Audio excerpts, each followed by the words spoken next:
My name is Jeff Govea. I am from Riverside, California, all right, just on the other side of the IE. One time for the IE, that's what's up. I went to California Baptist University, so another prestigious art university in the area. I went there with the intention to become a pastor, right? California Baptist University. About a year in, I realized everything I like about being a pastor, I could do as a volunteer. Everything I don't want to deal with, I don't have to be a pastor to do that. My second passion, besides God, was art. Every chance that I got, I was drawing, I was sketching, I was doing what I had to, and I was making art. So I thought, you know what, instead of falling asleep in class, my whole thought process was, I'm here, I have to get a degree, it might as well be something that I'm going to pay attention to, might as well be something that I'm going to invest myself in. So I started studying art. I had no idea how I was going to make money. I mean, honestly, I thought that when I graduated, which was in 2013, I thought, I'm going to start a coffee shop, work in the coffee shop, you know, sell coffee, and then on the side, I'll make art. I mean, realistically, that's what I thought I was going to do. I kind of got towards that. At the end of my senior year, I was taking a lot of trips up to San Francisco and Seattle to learn more about coffee. I ended up starting a roastery with a friend in Riverside. It's called Arcade Coffee now. If you guys have ever been there, it's pretty sweet. Side note, and this is a shameless plug, I have a show this Saturday at Arcade Coffee. Come on out, it's gonna be cool. There's a few bands playing. It's all based on the bad things that happened to the Apostle Paul in the book of Acts. All right, it's gonna be pretty sweet. So it helps Stevie start Arcade Coffee. When he gave me the contract to go 50-50 on it, I got cold feet. I looked at my wife. I always remember this. You know, my coffee table is way shorter than this and just super crappy. But I'm looking at it like, is this me? Is this who I am? And it just wasn't. I could not sign the 50-50 ownership.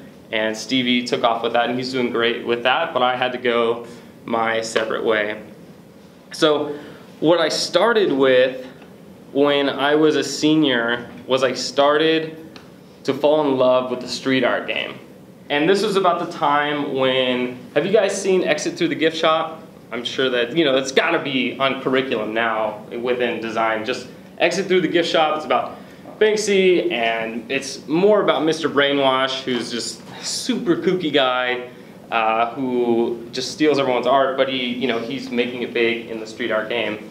Just before that, they had this exhibit at, I think it's called the Museum of Contemporary Art San Diego, or MoMA SD, I'm not sure, whichever one. And they had a bunch of street artists. They had, I'm totally blanking on her name. I cannot believe I'm doing this. It's, shoot. She does the huge wheat paste, and there prints out, somebody help me, Swoon, there it is, I got you. Swoon, she does really elaborate wheat paste. There was Space Invader. Have you guys ever heard of Space Invader? Am I tracking here? Are we tracking?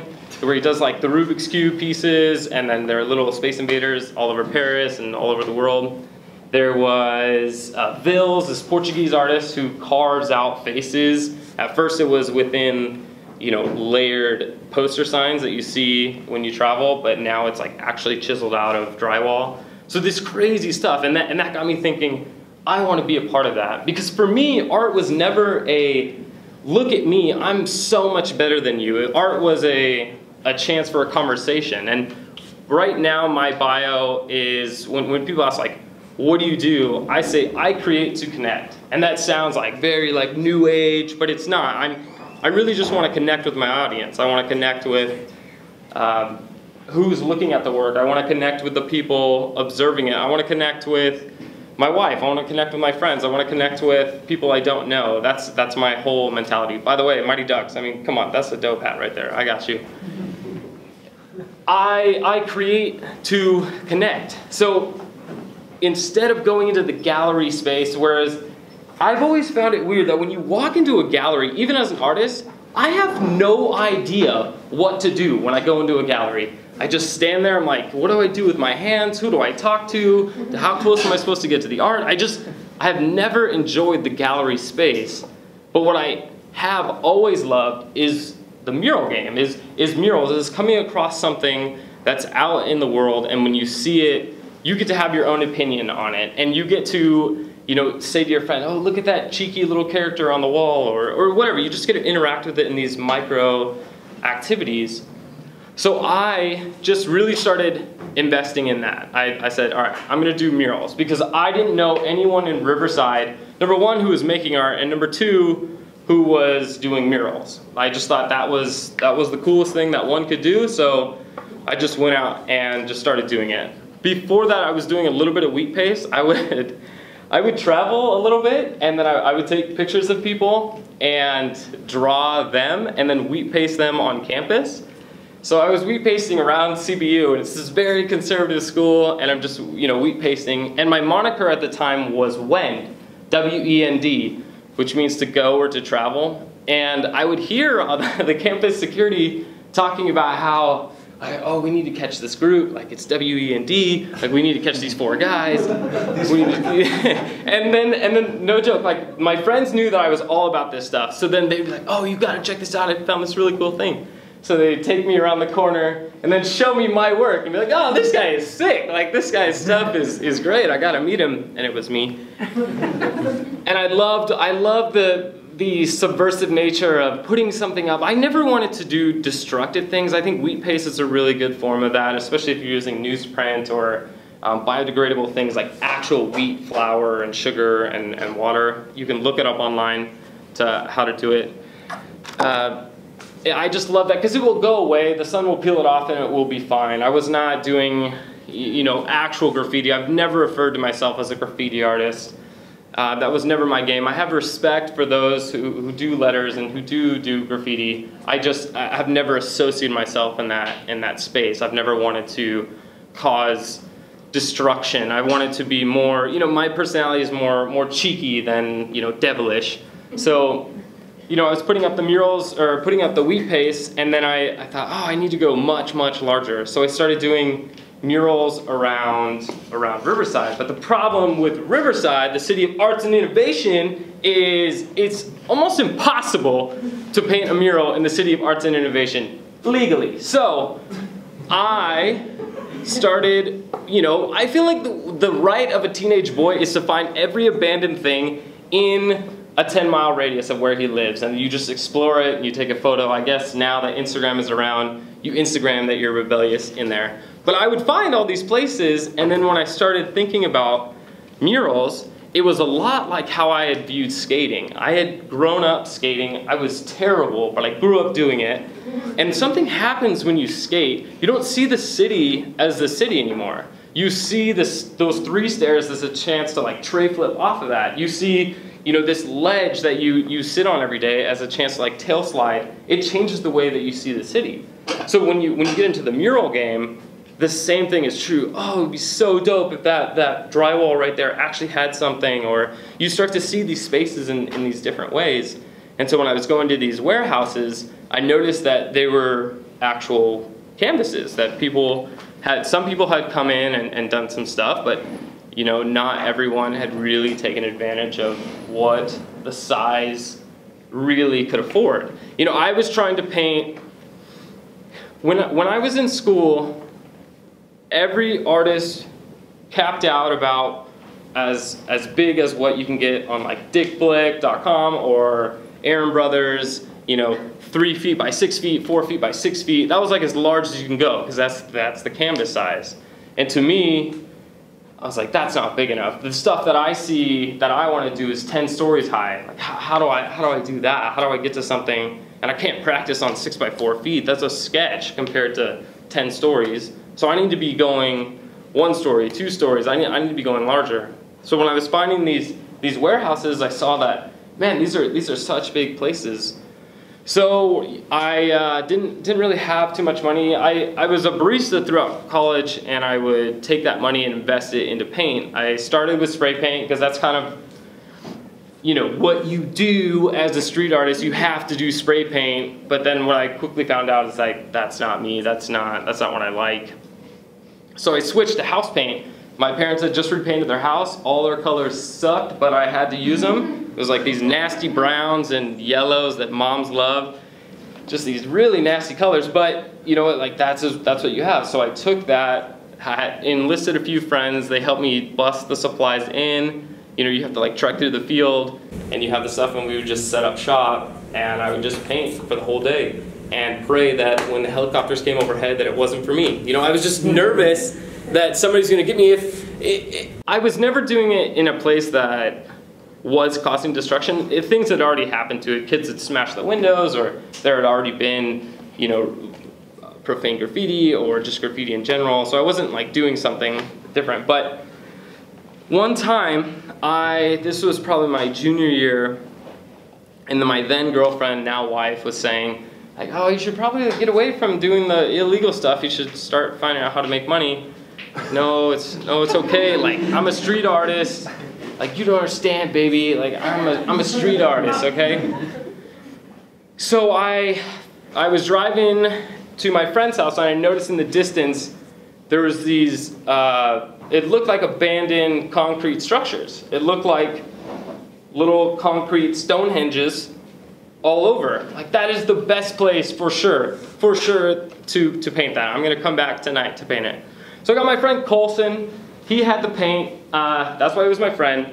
And we went to, and we later became better friends after this, but that was literally the first time I'd ever hung out with him, and he just had a lot of spray paint. So we went to this spot, and we're painting. I'm just practicing some character. I was never good at letters, so I just always did characters. And we're painting, there's a full moon, and you know, we can just see very well. It's a nice night.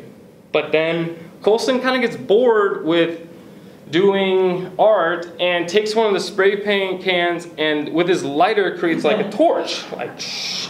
He's like, look, and I'm like, yeah, it's tight. But like, I'm still painting. So he does that, and he's listening to music, and then he does it like 2 more times, and then the red and blue just whoop whoop. And so I freaked out. So then I just grabbed Colson, we jump underneath something like this, and we're just hiding. The cops are circling around, and I'm just like praying. I'm sure they were like running the tags on my grandmother's car, you know. Yeah, she's, you know, 78, Josephine Gouveia, what is she doing? Nothing was wrong with her, but so I'm just huddled with Colson like, oh my gosh, I should have listened to Kels. I gotta make money with this somehow. I can't do illegal things anymore. The cop leaves, I don't know why. I mean, we were obviously there. He saw somebody doing a torch, and then he just left. After that, we just put the paint in the car and left. What I later found out was that abandoned concrete structures is where the Riverside Police Department uses that to practice SWAT maneuvers. So, I was on federal property practicing my mural.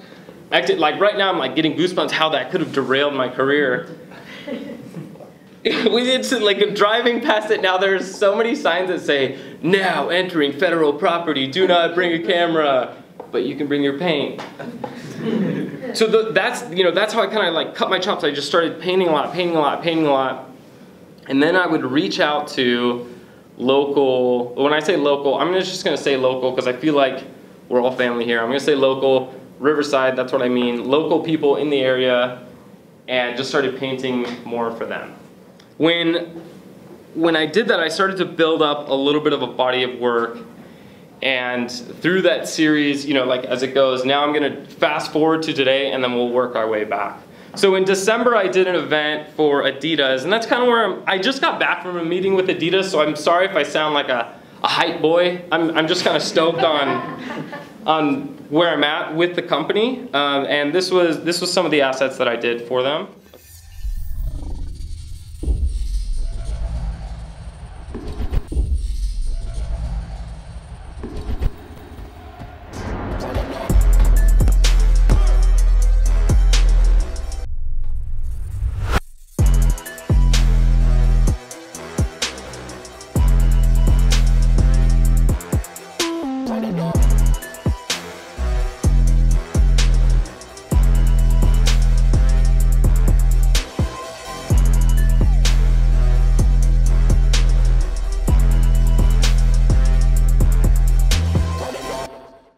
So 3 out of the 4 companies serendipitously contacted me for assets. So it was like pretty much my event. It was honestly very surreal. I'm trying to be humble about it. I'm very proud of that moment, but it was just weird. I mean, and I'll explain why, but it's so on trend with what I'm doing that it was just this huge sign, like God is blessing me so well. I don't know. I honestly don't know why I was able to be in that position. So I just want to preface that. But you know, got to design some of the trophies, participated with that event. And that came about because I did a huge mural in New York. And so for reference, my wife is standing on that chair, like absolutely hating her life because it's so cold and she can't get the tape off of Pele's number. The poor girl. She was working for me for 5 minutes and quit. I had to, I have guys like Jake and a girl named Taylor and a few others who helped me on these projects because it was super cold in New York, and I flew my wife out there for the last half of it. And the only thing I had her do was take off tape, and she's wonderful as my wife. She's not my assistant. And I got that gig, the Adidas New York gig, because I went to a freestyle soccer event in New York. Sorry, if you guys don't like soccer, this event's gonna suck because I love it. Like it's part of me, who I am. I got that gig because I did something for Live Breathe Football, and I'll explain how I got these things. I got that because I painted for LAFC. Side note, Galaxy came in, kind of knocked me down a little bit. I painted it again. Galaxy said, no, not yet. Which I'll explain, like this actually really helped me. This is going to be something that is going to benefit me. I don't know, any Galaxy fans in the? Not now. No. Not now, no? It's fine, it's fine. Are you? You are. I know you were like this. Yeah. Okay. All right. For sure. Hey, that's fine. Honestly, these guys helped me out so much, and I'll explain that.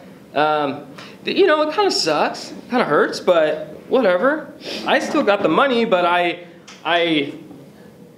mad that people can't experience it now. I got that because I did a gig for Adidas in Chicago.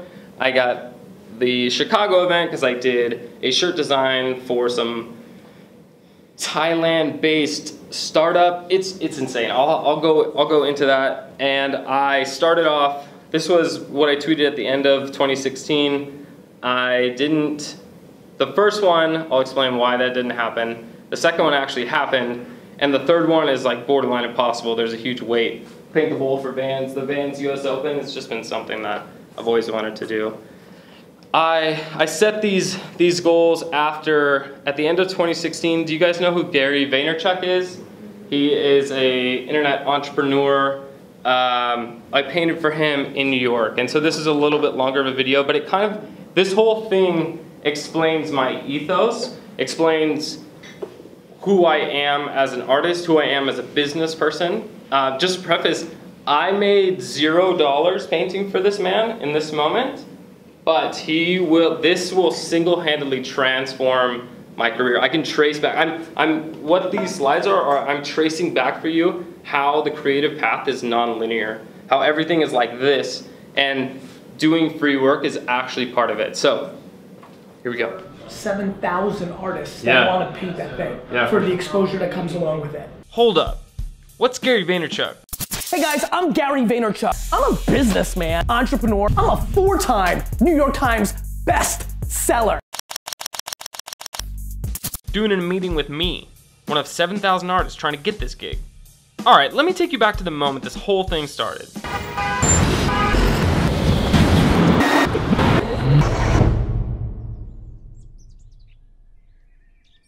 Especially when you think about the tech game, when I first got into it, it was very save the world and much more zen. It was less businessy. This is a big debate. This is something that I sit on a very firm line on, which is I do think that people should do things for free, for exposure. This right here, this was the moment.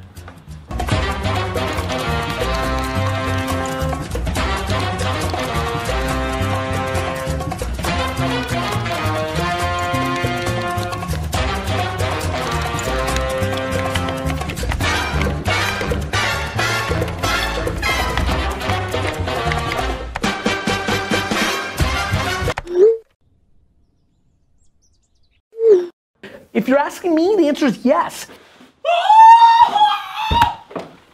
Matt, pack your things, dude. We're going to New York.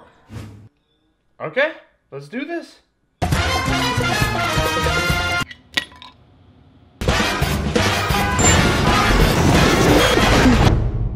The amount, like, if I search my inbox right now on graffiti artist or mural, thousands. Wow. I think you need to crush it. Okay. It's like the #1 thing you should do. Yeah. If you're wondering how I felt at this moment, it looked a lot like. After calming down, I knew I needed 4 things to make this happen. First, coffee. Second, a plan. Third, figuring out the color scheme. New York Jets. I desperately want to buy them, Larry. Anthony, I would switch VaynerMedia for the New York Jets in a hot second. The guy likes the Jets colors. What else am I gonna do?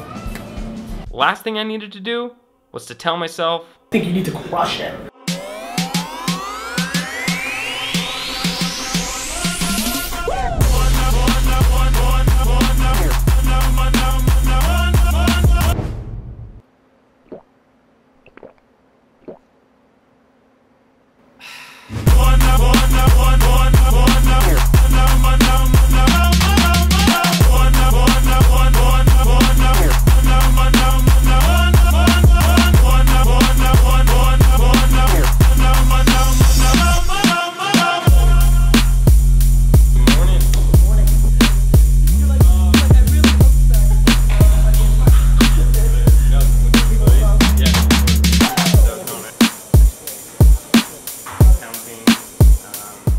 Great work, man. thank you. Thank you so much. I appreciate it. I'm really glad you got to do this. I'm really glad we have it. What's up, guys? Look at this badass work at Vayner. Yeah.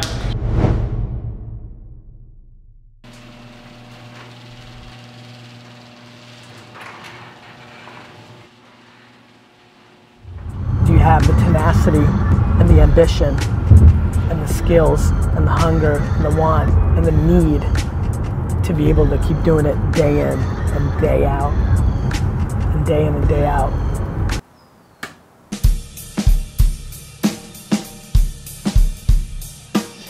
That means a lot to that person. I understand for some of you are like, I don't know who that guy is, he seems kind of arrogant, but for those of you who know who Gary Vaynerchuk is, you know that's kind of his ethos. That was a big deal in that space. I heard back from Chris Sacca's wife. Chris Sacca's sometimes on Shark Tank. Yeah, the Uber thing, like everything kind of hit the fan with the company. So I'm not able to do that. But the reason I was able to get the Gary Vaynerchuk thing is because I painted for Facebook at the beginning of 2016. How I got the 2016 version was because I painted for them in 2014. And there's a common theme here. In 2014, I painted for Facebook for $0. When I painted for them in 2016, I made a good amount of money. This was a project that I used to get the Facebook initial gig. This was in New York.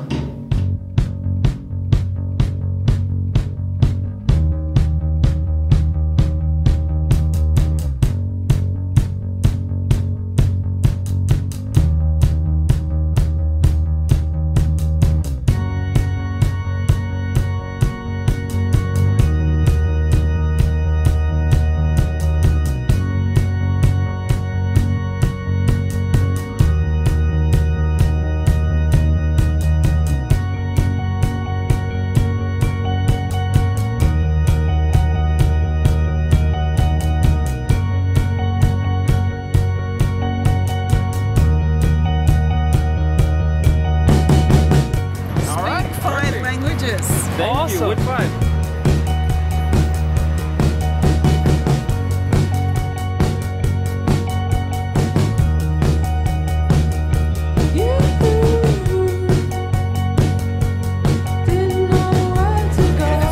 I said start a water project in Africa, bringing wells to small villages. I said if I could not fail, I would let go of the guardrails.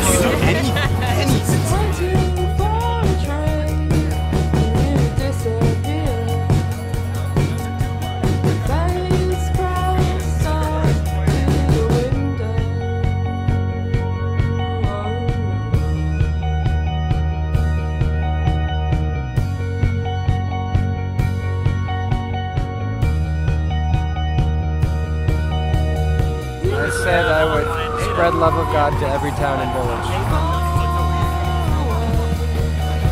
I wouldn't fail. I just don't think I would fail. So that's just right, I wouldn't fail.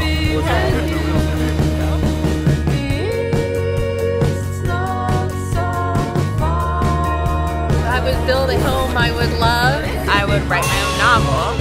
I would stop senseless killings.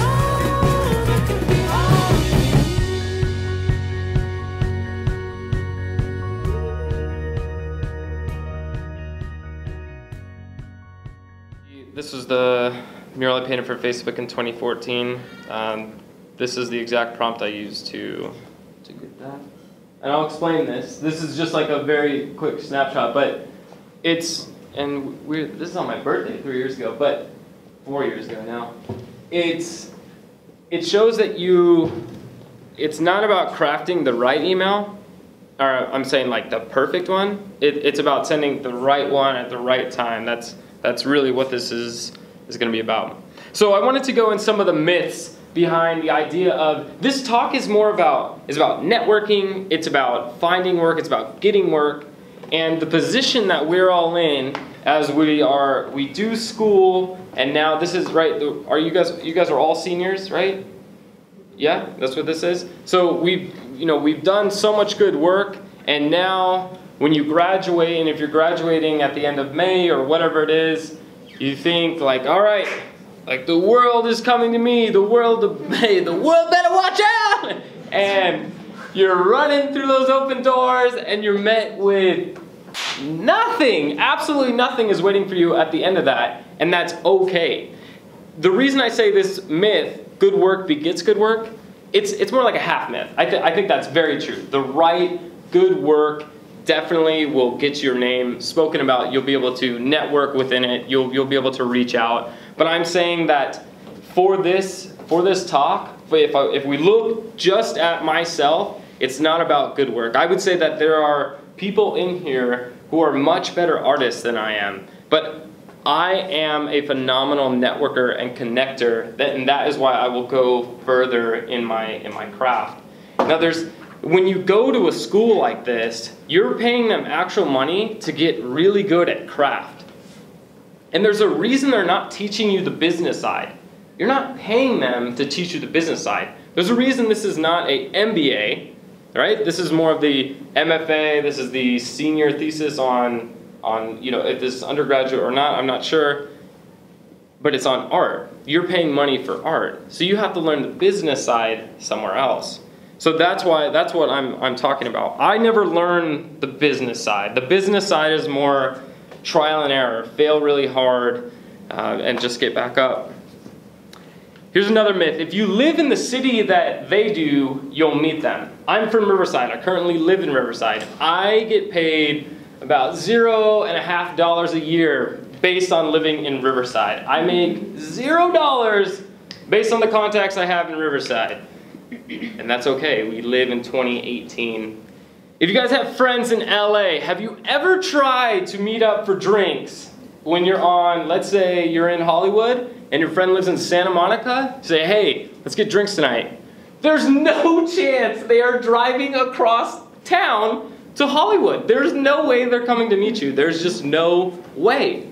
But in the Inland Empire, you say, hey, I'm going to Wolfskill. I'll drive 30 minutes to get a cocktail because I know it's the only place I can get a cocktail in the Inland Empire. It's a different mindset. When I go to Los Angeles, now I'm going for the exact purpose of meeting someone. It's not so much about serendipity, although I'll talk about that, how you can plan for that. It's very laser focused. I'm going to meet Curtis, whatever. I'm going into his office, and then you're just speeding up the process. The other myth is that reaching out is dirty, slimy, and scummy. Only the rejects do it. The self-assured bum cheeks, all right? That's just not true. Reaching out is the best way if you are in the market for ice cream, meaning you are stupid hungry for an ice cream cone, and you hear on your street the ice cream man coming around. You like this, yeah, you like this. What's up? Have you ever thought that is marketing? Have you ever thought about that?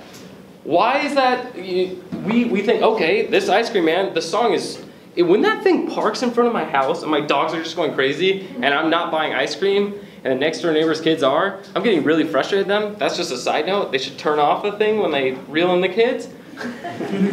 Just turn it off, dude. But if I was in the market for ice cream and this guy's music came around, is he not reaching out to me saying, I have ice cream, come hither? And I go, and I give him my $2.50 and I get my Choco Taco, and I'm good.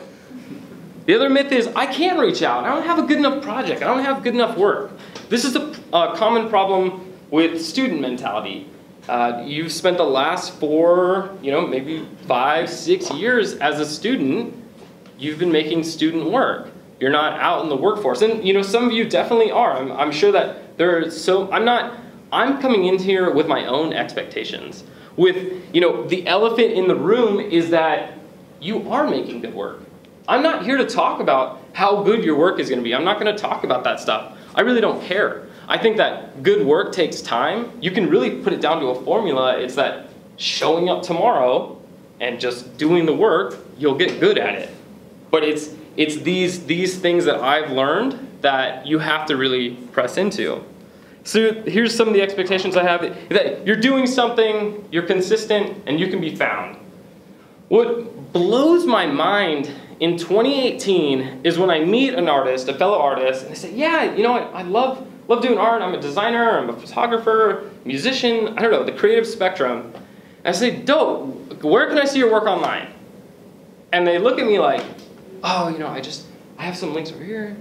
I have some, and then they lose me as a customer. Even as a friend, I want to look at their work. If you can't even show your friends your work, you can't really be found. You don't exist in 2018. This is the mindset. You guys did not go to NYU. You guys did not go to Art Center in Pasadena. That means you have to work that much harder to be found out. I am not downplaying what you guys chose. I think that this is an awesome location. I think that 2018 doesn't need that. In fact, when I was working on the Adidas commission, one of the things that I had always been afraid of was, what if art kids ask me where I got my education? And I said, California Baptist University. Well, my assistants were all from NYU who hadn't been practicing art for the last 4 years because they couldn't make it. I have this theory that if you live in a boring place, you can make amazing work. Because what else is there to do? You just have to make, you gotta make something dope. You gotta go for it. If you're not living in Sao Paulo and Los Angeles and New York and Portland, that's the best opportunity in the world. Stay inside, make something totally cool. The other expectation is that you can strike at a moment's notice. This email, the one that got me in the door with Facebook, was because I caught Jonathan at the right time. I had built a little bit of a relationship with him. It turned out, so the way I got the Facebook gig, and I have a lot of these stories where they're really nonlinear. It starts in Santiago, Chile. I went to Chile with my church, and I was one of the youth leaders, and I was painting the first legal mural on a coffee shop in Santiago, Chile. And the kid next to me who's painting, as I'm getting to know him, because I didn't really know him that well before the trip, he's a really cool kid. I just ask him, the questions go like, what do you like to do? Do you like girls? Like, what do you, all those things. Then, hey, what do your parents do? My dad works at Facebook. Dear God, you were telling me. Just like immediately, just like hit me. Like, I'm gonna pay for Facebook. And I have these weird moments of clarity where I just know, all right, I'm gonna do it. And he was already a really cool kid. I liked Isaiah. I liked what he had to offer. I was already hanging out with him. That when he got back, I thought, okay, well, maybe I just gotta meet Jonathan. So I met Jonathan at a few different coffee shops. I do a lot of my work in Starbucks, Augie's, Lyft, Arcade, all these different shops. And I would run into him because he was working half at the Facebook LA office and half remote. And so I would run into him at different coffee shops. And the only reason I had business cards in my pocket was when I saw Jonathan. I'm like, hey, I'd love to work with you. I think I gave him 7 business cards in 1 week, and then he gave me a call back. And from that call, he ignored me for 2 months. So then I hit him up again after seeing him in Starbucks. John, because he would always say the same thing, like, yeah, let's work together, because he's a super nice guy, like the most genuine man in the world. Really wants, he recognized that I wanted to do this, and this was something that he could facilitate. So I just said, all right, Jonathan, always a pleasure to run into you. Here's the link to my portfolio. I'll be painting a few murals coming up indoors that will be the kind of Facebook we'll enjoy. Cheers. I like saying cheers. It's very British of me. I don't know. Cheers. Nah, I don't know. But I was able to strike at that right moment. It just so happened that they were doing some things in their LA office that they needed someone to paint this one wall right next to their ping pong table. So I painted it.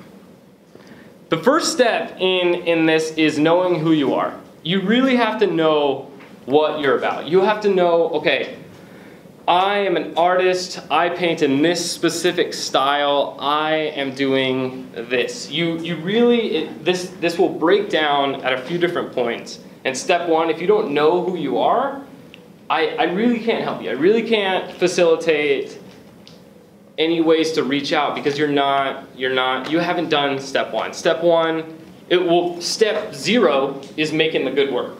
That's a given. We're all assuming we all make good work. Step one is now understanding who you are. Understanding who you're not. I am not an animator. I am not. I suck at animation. I am not a videographer. Jake is here helping me out. I am not an accountant.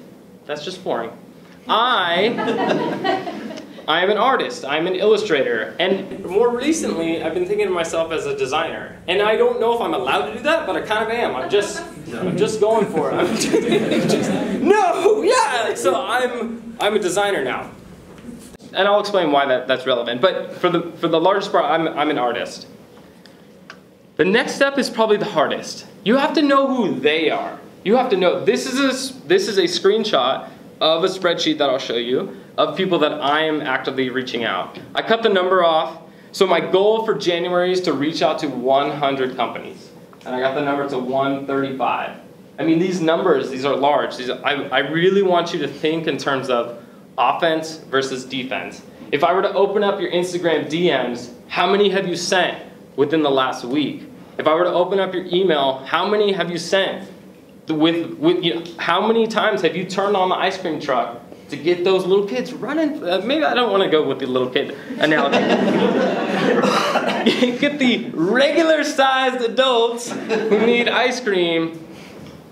Yeah, that analogy is terrible. I'm not going to use it again. But you have to know who they are, and you have to be, pushing that out.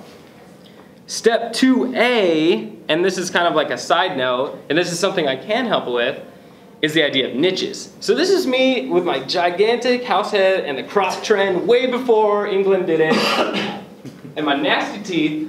I'm the Rattlesnakes. My dad coached the team. I love soccer. I grew up playing the game. I am wearing a skateboarding soccer jersey. I am so down. If any of you wanted to play soccer right now, I would crush you. If any of you had FIFA in your trunk of your car, I would destroy you in that. Whatever it is, like, it doesn't matter. I'm gonna kill you in it. It's just, I just love the game. I love the game so much. So then I started thinking, well, why not make this my niche? And before my niche was my style. I have a very specific style, right? It's got the long limbs, really kooky, very flowy, very, very illustrative. And I thought that was my niche. It's my style. But then I wanted to kind of narrow it in. Okay, I do murals. I only do murals. And I've since kind of gone away from that because that's too narrow. You need to have something a little bit broader. So I started to focus, okay, I'm just coffee. I was doing a lot of stuff for coffee shops, just technology, I was adding on technology. Technology as in Facebook, painting for venture capital firms in Venice Beach. Then I pumped the brakes on that because that wasn't really me. That was me chasing after the money, and it just, I don't know, I just didn't really enjoy hanging out with those type of people. It just wasn't who I am. So now I'm focusing solely on soccer. I'm very heavy into this, and I can explain more about that. Some future things that I see coming up, Christian hip hop. I don't know what your guys' opinion is on Christian hip hop. I don't really care. I know that it's a small enough market that I can become known in. I know it's crazy specific. And then that one, I just realized it's hard, esports. I'm actually going to Barcelona in a week to do an event with EA Sports, the maker of FIFA. Like, you guys think I'm kidding about FIFA. I freaking love the game. I love the game so much. I'm going to Barcelona to watch grown men get paid money to play in the hopes of reaching out to them in terms of like partnering with them. I mean, I'm telling you, it's real. Here's a myth about a niche. If I choose a niche, I'm stuck. I can't do anything else. That's just not true. Okay? Niches are a chance for you to explore something to begin with. As a student, I think the biggest hindrance is the idea we don't know where to go next. Our professors, we pay them money for them to give us this little carrot on the stick. Hey, come over here, kid. Come this way. Come this way. This is going to be good for you. And then if you don't have a niche, what you see is a very broad spectrum. You see someone's portfolio and it's just so broad. You don't know what they're good at. You see a human face and then a rattlesnake and then a turtle and then an apple and you're like, what are you even doing? Who are you? You need a niche. You need people to put you in a little box. And you said, well, that's why I did art in the first place. Well, freedom, kid. When your foot has something nasty growing on it, and you go to the regular doctor, and they're like, yo, bro, your foot is jacked up. You need to go to the foot doctor. I don't know what the name of the foot doctor is. Somebody can help me out with that. But you go to the specialist. You went to the one who niched down on that. And that foot doctor is going to charge you a stupid amount of money to remove whatever is growing on your foot because they're a specialist, and you're going to trust them, and you're going to feel good about it. You're going to feel good about your insurance paying that money because you know they're a specialist because they niche down. Second myth is, if I choose a niche, I won't be referred to any business. I won't be able to work with regular clients. And I say regular as in, well, if I design only for volleyball, this coffee shop that needs a rebrand, I can't really work with them. And I would say that that's not true. That as you become more known within the volleyball space, it fragments out. So what I'm doing within soccer is specifically Major League Soccer, the Chinese Super League, and the Indian Super League, and then the domestic Qatari League. I know that sounds crazy, but hear me out. So the World Cup in 2022 is going to be held in Qatar. Qatar owns pretty much every major club around the world. That's the Qatar route. The Indian Super League is kind of like the MLS right now, but the population is way higher. The Chinese Super League has stupid amounts of money, and people are only focusing on the Premier League, which is the league played in England. So if I want to even stand out, it's like a niche within a niche within a niche. You get so focused on that. The MLS, anyone in here who's a soccer fan, and you have an opinion on the MLS, and it's usually not favorable. But for me, I enjoy it. I like the MLS. I like what it stands for. So I want to focus just on that because I'm from the United States. This is the most authentic thing that I could do. As I work with the MLS, who are the sponsors of the MLS? You have Continental Tire, you have Heineken, you have TAG Heuer. Okay, the TAG Heuer, the luxury sport watches, these are people who are using the MLS as a platform to market to other people. As I get more involved with that, if they had a MLS specific project and they needed an illustrator, who do you think they would go to? They would go to me. And then when I build that relationship with them, they have, hey, we have something coming up for a charity event. Why don't you do that as well? And then you just go down that branch. But if you are not known in your niche, it's very hard to get that kind of work. And the last thing is the niches limit my ability to make money. I would argue that niches allow you to charge really what you're worth because you can specialize. I can speak the language of a soccer artist. I know what to talk about. I can sit down and we can have a conversation on so many different levels that when we connect, it is on a much deeper level than, hey, what color should this be? It's a human connection. That's what networking should be. The next step you need to do is you need to build a bridge. Oh, whoops. Hey, there it is. You need to build a bridge. You build a bridge by sending them an email, by going to their events. You be where they are. You're at their events. You're at their shows. You're online. You're interacting with them in their community. And this is the most important part. It's not good enough to just go. You have to let them know you were there. This goes back to the mentality of, if I live in LA, I'm going to meet Steven Spielberg. If you're in the film industry. No, that's not it. But if you were at an event where Steven Spielberg was speaking and you did send him an email that says, love what you spoke about, you referenced something very specific that he spoke about, and you maybe just do that as the subject line. Loved, your daughter Abigail's story. I don't know if he has a daughter named Abigail, but you would find that in that speech. Who knows? It might be able to reach him. You have a much, much higher chance of reaching out because you speak his language. You're actually able to connect. So you DM them, you email them, you shake their hand at the event. And the Steven Spielberg one was a bit extreme, but it's the same. It's the same process. Then the mother of all steps right here. This should be like step 1 through 1,000,000 is follow up. So I just typed in follow up in my email, and it goes. So many emails going back to 2013 on, hey, do you still like me? Do you still want to work together? There's so many things. There's so many things to follow up on. I mean, even this talk, getting this talk, Andrew approached me and he said, I'd love for you to talk. I still followed up on it. He was the one who approached me, but I still chased after it. He said, hey, would you like to speak? And I said yes. And then he was busy, I was busy, then I followed up within a month. Hey, I'd still love to speak, and then we got the ball rolling again. It's just you grease the wheels, you just keep going. It's something that you have to do. So here is example time. I need a seat, chair. I'll show you how I find clients. What I do. Okay, all right. Here we go. Going on an adventure. Into the world of clients. All right, you guys know what LinkedIn is? I'm just assuming that we all know these things. Like, can I just hear what we are? What are you? Kinesiology. You might have been the wrong person to pick on. Photography. Design. Okay, in the back.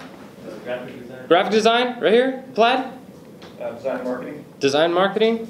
Branding design. Branding. Mighty Ducks. Design and motion. Design and motion, so like animation or motion graphics? Motion. Got you, okay. Right here in the Oakleys. Designer, photographer. Any traditional artists, like fine art? Okay, over here. Illustration, anyone? Illustration, okay.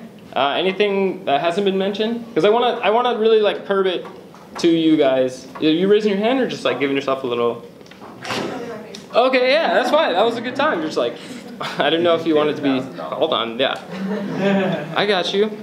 Okay, so I'll just show you a quick way how I find artists. So I know who I am. I'm an artist. I want to work with soccer-related brands. All right, so step 1, know who I am. Step 2, know who they are. Step 2A, I have the niche. I've got the soccer. And now step 3 is to build a bridge. So I have done some research. I know that if you care about something and you meet a complete stranger who cares about the exact same charity that you do, what happens? A connection. And it's a deep bond. It really is. When you care about something that I care about, we become friends. So the easiest way that you can meet a client is figure out what do they care about and see if it's something you care about. The reason I like working in a niche that I enjoy is because odds are the things that they care about, I'm going to care about. There's this organization called Street Soccer USA.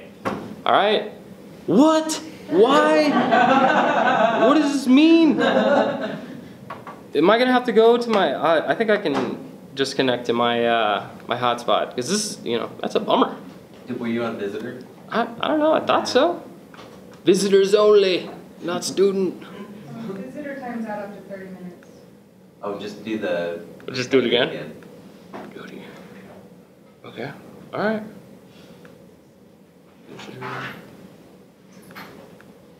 Visitor. Okay. All right. Street Soccer USA. All right. Nope. All right. We're just gonna do my hotspot. Now, this is a good lesson for everybody. He came prepared with his own hotspot. Okay. I didn't do it, bro. He's a T-Mobile. professional. Yeah, T-Mobile. T-Mobile really hooked me up there.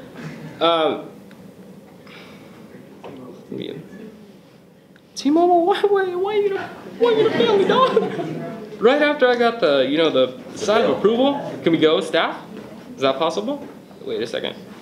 Okay, so while this is loading, so I know that Street Soccer USA is a charity that is cared about within the community that I am. What I'm gonna look for in this charity, if you go to any charity page or nonprofit, they are called a nonprofit. They don't make any money. But they run because people are giving them money. And usually they have these tiers. And the logos are very big based on how much money they've given them, right? And these for-profit companies will partner with nonprofits, and then you look and you see that these same people are on the board, okay? So I've already done this research.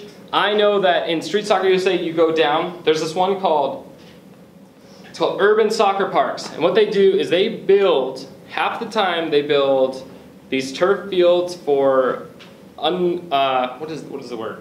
Low-income communities, and they donate them to the city. It's usually sponsored by someone else, and it's just a place that people with low income, their children can come play. It's an awesome initiative. I know firsthand that going to South America, the reason why some of those kids are established later in life is because they learn intangible skills on the field. I don't want this to come off like I'm manipulating these people. I genuinely care about street soccer. I play indoor soccer every single week. This is an initiative that I care about. So Urban Soccer Parks is owned by, as I go through this, Josh Frazier. So now what I've done is, instead of working in this niche, soccer-related brands, I've identified my niche, what they care about, who is in that specific thing that they also care about, and then you go one step further and you find the name. Ideally, it's the person who says yes or no. When I was still working within coffee shops, I was selling coffee. I was doing wholesale coffee. And the worst way to sell coffee is when you go in and you meet the barista. Because the barista is barely getting paid enough to be there. They don't want to talk to you. They don't have the power to say yes or no. So what are they going to do? Oh yeah, you can talk to my manager later. You'll never hear back, ever. So what do you say? Hey, is your manager in? Oh, no, he's not. What time does he come in? 1 o'clock. All right, I'll see you at 1. And you show up at 1, and you call their bluff, and then you realize, like, oh, they lied to you or whatever, and you say, okay, what time is your manager coming in? Oh, he'll be in at 3. So you come in at 3. And you just keep doing that until you do talk to the manager. You talk to the person who does pull the trigger. When you show up and the manager says, actually, I'm not in charge of the coffee wholesale. You have to talk to my owner. Oh, great. Can you give me his number? No, I don't have it. How can I find it online? Like, you just keep going, and then you get to the point where someone can say yes or no. And then you ask that person, hey, can I sell you coffee? Can I sell you my art? Can I do this for you? Let's say that this worked. Let me check. Oh, you got it? Yeah, yes. Cool. All right. So Street Soccer USA, what really caught my attention was are you guys into streetwear at all? The brand Uniqlo, and it was just interesting. Like, why is Uniqlo doing stuff with Street Soccer USA? You go down here, you see the Cosmos, that's a team. Coca-Cola, that's a drink, if you guys know. ESPN is a channel, all right? There's some Street Football World. If you click on this, there's actually some really interesting stuff being done with Street Football World. A lot of professionals around the world are associated with that. So I just looked at these things, saw that one of them, and then what I did was Urban Soccer Parks. Let's see. Urban Soccer Park. I believe this one is it. Yep, this is it. Right here. Urban Soccer Park. Look at it. Check out their about. A lot of times this is not going to happen. I know this is the man. I met with him. But you're not going to know that. So then what you do is you go like this. Urban Soccer Park. This is the best way. LinkedIn. What happens? You can click on it. Urban Soccer Park, LinkedIn. See all 4 employees. Great. Thank you. All right, let me get this. Sign in. I will sign in with mine.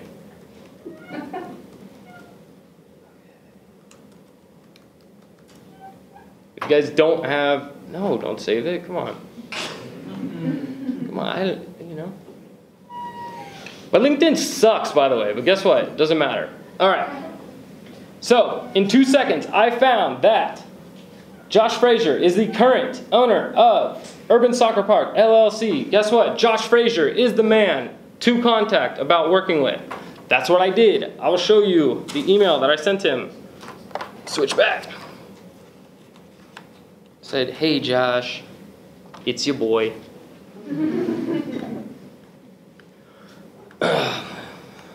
it. Okay. Archive. Frazier. All right. So, I hounded this man in a good way. So, when I did the Adidas project in New York, I found out that Urban Soccer Parks created the field above them. And that it was also at the same time I was looking at the Street Soccer USA stuff, and I realized, okay, this is it. I gotta go for this guy. Zach, the owner of the store that I painted for, Adidas owns the storefront, but Zach was the one who's saying, okay, you should hit up this guy, Josh. When I asked for his contact info, he just didn't give it to me. I don't know why. I don't know. I mean, he got busy. He's a really busy guy. He's actually super intimidating. Yeah, he's a former Wall Street guy. Every time I asked, like, hey, is the painting going good? I thought he was mad at me, but he actually loved it. He's like, oh, this is awesome. This is amazing. This is so good. Like, okay, like I don't usually get like that kind of, all right.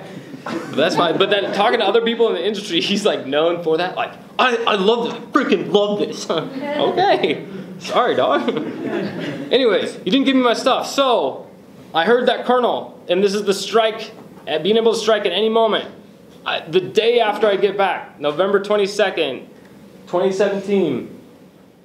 Hey Josh, I recently wrapped up a mural for Zach and Adidas. You know, you gotta do a little name drop. In Queens, attached below, boom, you can see it. I love the fields you did for him. I genuinely did. Zach mentioned you might have some wall space. I'd love to make something for you. The holidays are here, but could we talk next week? He responded, December 15th, okay? I sent this November 22nd. This is just the way the world works. This man responded December 15th, and I'm not mad at him for this, all right? He has got a life. Why does he want some weird art kid in his DMs? He doesn't know it yet, but we're gonna become best friends. Jeff, sorry for the delay. Would love to talk about coming in the new year and doing some work on our boards. Tell me what works. And then he sends me this, and he's talking about these right here. These are the boards. And I'm like, what are you doing with this right here? What is this? Fast forward, I just kept going. This is December 15th. I then just kept following up with it. He would take forever to get back. It turns out he was traveling. So then I said, you know what? Screw it. I'm going to San Francisco. Because I knew that I could serendipitously run into this man. So, what I found out, Street Soccer USA, right, the charity, I went on their Facebook page. I saw that they were having an event, the MLS Cup. The MLS Cup is like the Super Bowl for the MLS. It's not on the same level at all, right? It's not the same thing, but it's their last game, it's their championship. They were having a viewing party in San Francisco. I live in Riverside, California with my beautiful wife and our 2 dogs, one of which hates me. We decided that I need to go to San Francisco for that viewing event. I looked on kayak.com, found out that the price for a flight was $100. Said, all right, let's do this. So I booked the flight, go to San Francisco, I go to the event. I walk into the event, and I meet someone from Street Soccer USA. And he's like, oh, how did you hear about this? Are you local in San Francisco? Actually, no, I'm not. I live in Los Angeles, about an hour outside of Los Angeles. On a good day, on a very good day, on the best day. And he said, oh, that's great. I'm so glad you were, you know, passing through and you happened to stop by. I said, you're right. I'm so glad I was here as well. Is Josh Frazier here? And he's like, oh, no, he's not. But, you know, let me introduce you to the owner. And so then I, you know, just met a few people in there. I have this rule as a rule of thumb. It's the 5 conversation rule. When I go into these large networking things, I start to seize up. I start to think, oh, nobody likes me. I'm not very good. I don't know. I think it's social anxiety. I think it's, I don't know. I just get these thoughts. So I say to myself, usually it's in the bathroom because you go to the event, you're like, ah, shoot, and then you go to the bathroom, and then I say to myself in the stall, 5 conversations. I gotta do 5 conversations. So then it gives you a concrete number. You talk to the first person. All you talk about is the freaking beet salad that they're serving. How it sucks. Yeah, beet salad sucks, man. All right, done. 1 conversation done. And as you go, you meet more and more people, and then it turns out like you're there for 2 hours and you met like 10 and you passed it. That's just for those of us who don't really like networking, I have that too. That's why I like these very targeted things, that when you go in knowing, okay, who do I ask for, then you can actually get that meeting. When I did that, I then sent, this is not showing, I don't know why, I sent Josh a follow-up. Hey, Josh, I went to the Street Soccer USA event. I know that you're on the board. He is. It's a really cool initiative. Would love to partner with you guys on something in the future. And then that's when he responded, because he's like, oh shoot, this guy's, you know, he's in my hometown. He knows where I live. He's got to respond. Like I can't avoid him. He's just going to be there. And so I actually went up to San Francisco again last week. After the Adidas event, I met, at the Adidas event in LA, I met the head of US soccer for Adidas. Like the absolute, if you want to know who says yes or no, it's this woman, Ellie. And she's amazing. And she said, if you're ever in Portland, just stop by. I'd love to, you know, catch up. And so then in my head, as soon as she said that, I'm like, I'm going to Portland the first week of January. So I did. I booked a ticket to Portland, and I thought, you know what, it's probably gonna be cheaper if I just bundle in San Francisco. I looked, tickets were $160. I thought, all right, this is just worth it. It's gonna be worth it. So I booked the flights. I booked it with enough time so that, hey, I'm gonna be in town with friends. Could we meet up this day? And it's true, I was staying with friends in Portland, but I was really, if they said no, I was really just out of luck. But they said, yeah, like you're in town, like why not? Come out.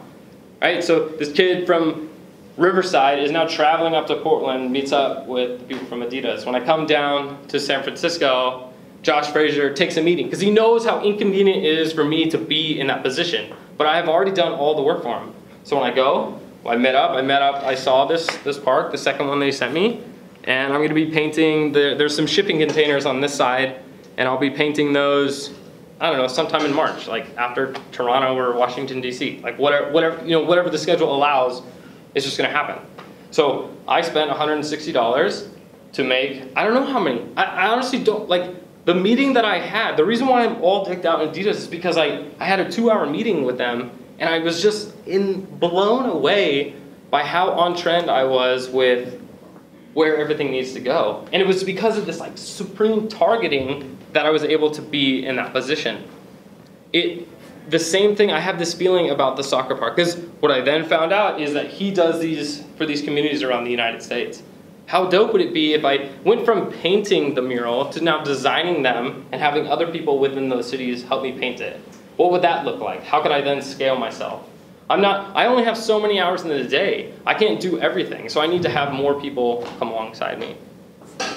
I want to be sure on time. We're at 4 o'clock. What is the? Whatever. Okay. I've got class till 5. Okay. If they leave, they get in trouble. I don't want to be like that. I mean, I'm kidding. okay. All right. Well, okay. So I reached out to them, did that, and that's something that is on the books. Let me see. I am doing right now. I can't say it. Shoot. That's fresh.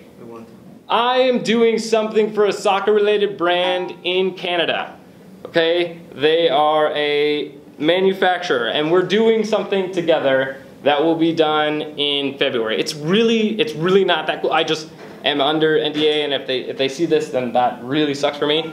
But so I don't want to go into it. But the reason I have that is because I DM'd the head designer. I found him on LinkedIn. I found his stuff on Instagram. It turns out he's a partner in a Toronto lifestyle brand. Now you guys know it's in Toronto. It's a lifestyle brand. Stop talking, Jeff. Yeah, I know. That he's a partner with a lifestyle brand, and I like that. So then I reached out to him, and then I would see his Instagram stories every now and then. When he was doing something cool, I would just DM him, like, hey man, that was tight. And then I just showed him the project that I've done, just saying, hey, if you ever want to work together, I'd really love that. And the week later, it turns out they were looking for someone. They were looking for a project that they're going to drop in February. Like, do I want to be a part of that? And it's just this dope gig. I'm going out to Canada in the next few weeks to finish that up. When I come back, actually just before that, so my schedule is I'm in Riverside this week. Next week I'm going to Barcelona for the esports thing. This was another hunch that I had. My hunch was that esports is going to be hot, that it's related much more than you think to soccer. And what's crazy, 2 days ago, the MLS announced that they're each signing a player. Like, they're signing a person who plays FIFA, who's going to be, like the Red Bulls. I know the guy who they signed. They signed this guy, Mike LaBelle. Galaxy's going to sign someone. LAFC, Sporting Kansas City, they're all going to sign someone. So that means they're moving into that space. And so then I thought, okay, if I can be known as the artist who partners with esports brands, won't that then reflect back on me into the soccer world, which is where I wanted to go? I found out that they have this thing called the E-World Cup qualifiers. I mean, when I say it out loud, it sounds silly, but it's real. There's 3 events before the main qualifier, which will probably be played in Russia, which is where the World Cup is this year. The first one's in Barcelona. I didn't know where the next 2 were, so I thought, all right, let me just see how the prices are on the airline. So I looked, $430 round trip to Barcelona and then London at the end. And at that kind of money, it just becomes like, man, I could do that. I could definitely do that. And I was this is just, for 2018, if it's under a certain amount of money, like, I'm just pulling the trigger immediately. Just because I know these things make me stupid amounts of money. They just do. So I booked the flight to Barcelona, and then what I found out was when I went to San Francisco, I met up with this guy, Jimmy. Jimmy does he does a lot of content on YouTube, but he partners with Telemundo, with Hertz, with BN Sports, with all these random brands that are connected to soccer. He's a former US men's national team player. His name's Jimmy Conrad. I reached out to him. This was another reason why I initially went on that one-day trip to San Francisco. I went for the MLS Cup and to meet Jimmy Conrad. I walked into Jimmy Conrad's house, shook his hand, no joke, turned around and went to the MLS event. The second time when I was there last week, I invited him to play pickup soccer with me. I just said, hey, I'm gonna play pickup 9:30. Like, I'll buy your stuff. When we showed up, the guy thought I was with Jimmy, so we both got in for free because the guy was like freaking out that a men's national team player was there. So I was like, okay, cool. At the end of the game, Jimmy, I asked Jimmy, like, hey, did you go to Barcelona? Because I knew he was kind of in it. He's like, yeah, EA Sports is paying me to go, and then I'm doing some content around it. And I said, oh, sick, I'll be there the 24th to the 29th. He said, oh, cool, do you want to stay with me? And I'm like, yeah, yes I do, yes I do. So this serendipity was planned because I had a feeling that I was going to be on that same spot. And then just so happens I'm playing soccer with the guy who's hosting the event. And now I'm staying in his hotel. Like, we're going to, roast marshmallows at night. Like, we're going to become really good friends. That's just kind of how it goes. You plan for that serendipity. Hey, Jeff. Yeah. I didn't even think about it as far as I get so enraptured, in this questions, Okay. So. Yeah, I was going to open it up to, we can either do questions, or if somebody wants to come up and do, like, kind of be in the hot seat. And this is how I've done it in the past, is that somebody comes up in the hot seat, they tell me, like, where they want to go, and then I'll tell them how I would operate based on a niche that I think they should go. So it really only works if you know who you are, you know what kind of niche you'd like to go, and then I would say, like, this is what we do. I could look online for you ways that we can find that. Okay. But if nobody has it, I'm down for questions. So yeah, if anyone would like to be in the hot seat. That would be cool. If not, we can go to questions. Illustrate and write their own book. I mean, as a way, you can do both. Just from what I've seen is that the more successful model is that you showcase your style to the publisher. They pick you for those things. After you've done a few, you then prove to them that, hey, I actually write too. And then that's when you do both. But there is ways to go around this side. So for you, we can show both. Let's just do Penguin Books. I mean, Penguin Books, that's just what is coming to my mind. Go to penguinbooks.com. Type in Penguin Books LinkedIn. Okay, go to Penguin Books LinkedIn. There's 2,400 employees. This right here, this is going to be hard to get in with Penguin Books because they're so large. So then I would try and find like, okay, children's picture book publishers. You find these lists. But let's just, like, you can go through this, there's going to be much better ones. But let's just say it is Penguin that you do like. You're set on Penguin. So what I would do is I would go down these lists. I keep going down. And you just go through. And there's going to be some that are, LinkedIn member, and that's because they're putting you behind a paywall. LinkedIn is changing to do a premium route. And there are ways around this, but you can also circumnavigate that by doing try premium for free for a month. Like if you just want to just test it out, see what's up. But if you keep looking at this, it's not showing. So then this is just showing people who have worked at Penguin. This one says past senior web designer at Penguin Group. So then I'll do Penguin Books, art director, LinkedIn, top 25. Okay. So then, all right, right here, Deborah Kaplan, executive art director at Penguin Group USA. So then I take Deborah Kaplan. Oh, Deborah, why? Deborah, come on. All right. Deborah Kaplan, Penguin. All right, what I'm trying to do is I'm trying to find her, either Twitter or Instagram. I don't know if this is her. Hey, Deborah, what's good? Right here, this one looks more like it. You're just researching, like you're just going throughout. Okay, Deborah Capra. All right, boom, boom, boom. You're like finding out more about her, finding out more about this person. Ideally, you get to an Instagram or a Twitter that you know is theirs, and it works on whatever platform that you're best on. That you think, probably for you it's Instagram because you have that, that profile. So that I would follow them on Instagram, and a lot of times the people that you follow on Instagram, their profiles look a lot like the people who are going to hire you, pay you a lot of money, aren't the profiles that have hundreds of thousands of followers. Those people are really good at doing Instagram, not necessarily making money. It's the people who are making a lot of money don't have time for Instagram. They just don't care. They're an art director. They're doing their own thing. They're on there.